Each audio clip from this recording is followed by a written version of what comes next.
Welcome to 5 Books for Catholics, where an expert selects and explains 5 outstanding books on some aspect of Catholic life, doctrine, or culture.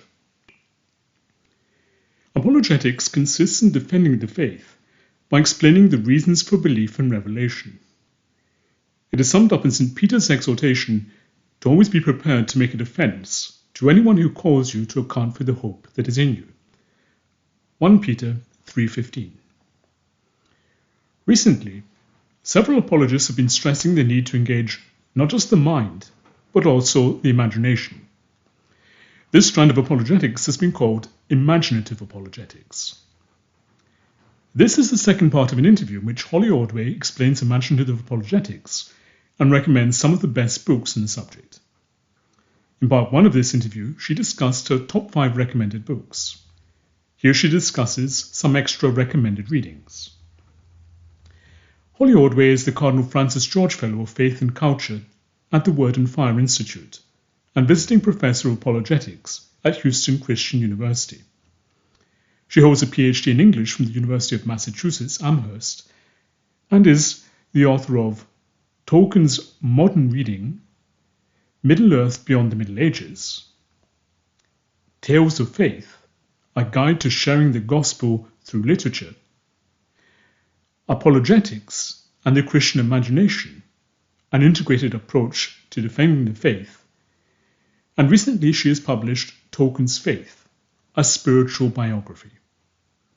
She is also a subject editor for the Journal of Inkling Studies and a published poet. Before going on to your extended shortlist, can you tell us a bit about the 2 books that you've published on imaginative apologetics, Tales of Faith and Apologetics and the Christian Imagination? So to give them in reverse order, so Apologetics and the Christian Imagination, the earlier book that I published, full-length title, Apologetics and the Christian Imagination, an integrated approach to defending the faith. And that integrated, in a way, sums up my approach, because I'm trying to argue for the both and. We need imagination and we need the intellect. I'm not arguing for the imagination instead of, but rather in addition to, as we've already talked about in this interview. So this book, which arose, partly out of my teaching at Houston Christian University and my apologetics work in general, is basically an introduction to this concept of imaginative apologetics. Why do we need it? How do we do it? And in it, I make the case for what I briefly explained in this interview, what I call the meaning gap, this gap between how we understand Christian words and what our audience understands. And so a lot of apologetics and Christian imagination is about identifying the meaning gap, really getting it, really seeing it, and then saying, okay, how do we get past that? Because so often people just talk past the very people they're trying to help. And it ends up with frustration on both sides. So this is an attempt to show, okay, how do we start to go about that? So that's Apologetics and the Christian Imagination. So we might say that that's the theory book. And Tales of Faith, which just came out this summer, full title, Tales of Faith, A Guide to Sharing the Gospel Through Literature. We might call this the practical application of what I did in Apologetics and the Christian Imagination. So in Tales of Faith, I try to do exactly what I said in the subtitle, to be a guide. So this book goes through about 4 or 5 works from ancient literature, like the Odyssey, Greek myths, and it goes through 4 or 5 works from medieval literature, like the poem Pearl, some of the Anglo-Saxon, the Old English elegies, Beowulf, and it goes through the Divine Comedy. And in each of these, I give a short introduction, a quite short introduction, assuming that the reader has probably not heard or read of these books, because many of them are great works, like The Dream of the Rood, the medieval poem, The Dream of the Rood. Marvelous poem. How many people have heard of it? Outside English literature, not a whole lot. So I give a short introduction. I actually give an excerpt from the text, or in the case of a poem like The Dream of the Rood, I give the whole text. And then I have discussion questions and resources and even some art activities. So the body of the book then is helping people see, okay, how do I actually enter into this? Like, okay, because the first couple chapters in the book, I'm talking about why we should do this, how we should approach reading. Let's say everyone agrees, like, okay, great, we should use literature for evangelization. What do I do? And then I try to say, okay, this is how you would do it. Okay, here, let's talk about Beowulf. Here's a little excerpt. Here's how you could talk about sin. Grendel, great image of anger, and envy, things like that. And the idea behind this book is that it allows people to put into practice the approach of imaginative apologetics in the classroom. For instance, a lot of this came out of, again, my teaching, including teaching to non-Christian groups. How do you talk about things like virtue and sin with people who are not Christians? Using great literature is a really great way to do that, especially if you can use pre-Christian literature, which is why I include some of the ancients in there. How do we talk? Like, you could have a discussion group, if you want to help your fellow Christians to go deeper, why not talk about a piece of literature? Again, non-threatening, inviting, allows a space to encounter these ideas of grace and of the spiritual life without that direct pressure of, well, this applies to you. What are you going to do about it? Well, if we can have a little bit of distance, it actually allows you to engage with it more fully. It's the paradox of literature in a way, that by being a little bit more distant, you actually get closer. So that's what Tales of Faith is. It's the practical guide on sort of how you might go about doing this. And the first book in your extended list is Faith, Hope, and Poetry by Malcolm Gite, or Gite. Gite. Thank you. And Gite explores the connection between theology and poetic imagination by looking at English language poets from Shakespeare, Donne and Herbert, up to Seamus Heaney, Derek Machen, and Geoffrey Hill. What can Gite teach us? Going by my own schooling, we were trained to read literature, not scripture or theology. So I suspect that reading literature is one of the few places within secular studies where people are likely to address life's big questions. Well, this book, I had to go on my list someplace because this is actually the book that directly inspired my work in imaginative apologetics. I read it when it first came out, and I thought, he's got it right. We need to do this. And it's the most academic in language of the books that I had on my list, which is why I didn't quite make it in the top 5, but it was a close contender. So in this, Gite is really going in deeply to specific works of literature and really unpacking how is it that they do convey something of religious truth. How does that work? And he's coming at it from a literary critical angle. He's a Christian. He's an Anglican clergyman. So he's coming at it saying, how does the language, how does the imagery, how does this provide a mode for us to see the truth through the lens of these particular authors? And it really is like a masterclass in understanding literature, how it works, how it's able to convey these deeper truths. And what Gite really does, I think, beautifully is to show that literature, imagery, language does something qualitatively different than literal language, sort of philosophical, abstract language.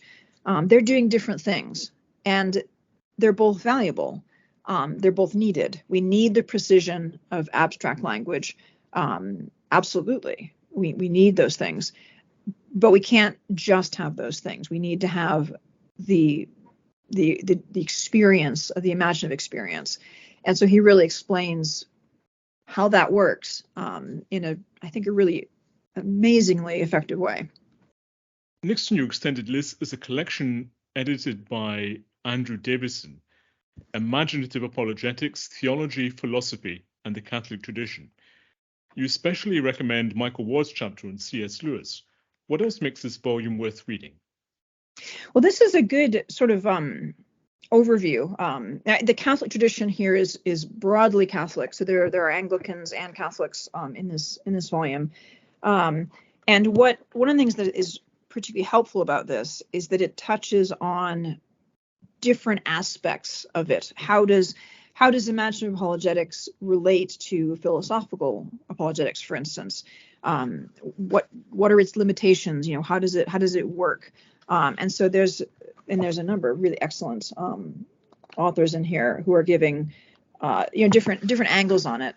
So I think if somebody wants to sort of get a picture of, well, where does imaginative apologetics fit in the larger world of apologetics and theology? How do I situate it? What is its relationship to these other disciplines? I think this volume is a really good one. It's relatively short, so it's not too intimidating. The essays, there's a number of essays. It gives you a good kind of overview and different aspects of it. And I did want to single out Michael Ward's essay, because it's worth buying the book just for that essay. The Good Serves the Better and Both the Best, C.S. Lewis on Imagination and Reason in Apologetics. And that's where Ward unpacks a really critical concept in Lewis, which is the relationship of the reason and the imagination. And that concept, and in particular, that essay by Ward, has been highly influential on my own development of imaginative apologetics, because I think we've got to understand the way that the imagination and the reason cooperate, how they work together, if imaginative apologetics is going to bear real fruit. And you close your extended shortlist with a bit of cheating. You recommend 3 books for the price of 1. Father Paul Pearson's trilogy, Spiritual Direction from Dante. How can Father Pearson guide us along Dante's imaginative journey through hell, purgatory, and heaven? Well, I had to cheat because I couldn't just give the first volume, which is Inferno, because it would leave us in hell. We can't do that. No. So this is so Father Paul Pearson of the Oratory. So this is a 3-volume exploration of Dante's Divine Comedy, and it's in depth. Each there's 3 books, and in each one he voyages through that part of the Divine Comedy. Again, just like the title says, giving spiritual direction through it. And it's one of the reasons I was drawn to this is that he's an Oratorian. And in my work on J.R.R. Tolkien, in the book, I've just finished a book on Tolkien called Tolkien's Faith, a Spiritual Biography. It's coming out next year. And one of the things I really delved into was the spirituality of the Birmingham Oratory, and the Oratorians, who have had a big impact on my own spiritual life as a Catholic. And I've come to realize that Oratorian spirituality is really well suited to imaginative apologetics, because they have a real emphasis on beauty and the aesthetic sense. So in a way, it wasn't surprising to find that it was an Oratorian who wrote this trilogy of using a great work of literature to do spiritual direction. Not just giving abstract spiritual direction, but saying, well, let's root it in the exploration of a great work of literature. And so I think, again, this is a kind of an example of applied imaginative apologetics, this time not oriented outward to non-believers, but oriented inward to the edification of believers, which I think apologetics is both. It needs to serve both for evangelization and for discipleship. And those two are related, because unless we are well discipled, we can't evangelize properly. So I think there's a natural sort of give and take, a both and with that.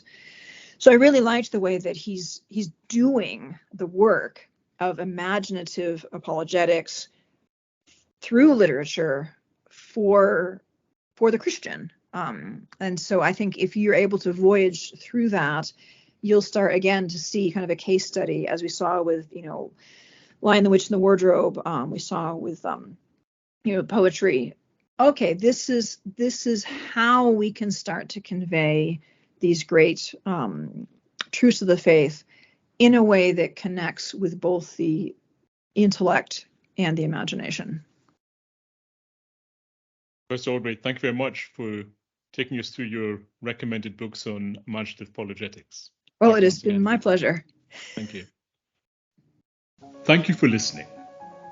To read or listen to the rest of this interview and gain full access to our archive, visit 5booksforcatholics.com and become a premium subscriber.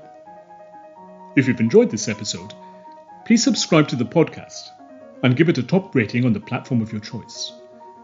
That way more people can discover it. You can also support the podcast and help us produce more interviews like this one by making a one-off donation via the link given in the show notes. As little as $1, £1, or €1 can help and will be greatly appreciated. Thank you once again, and God bless.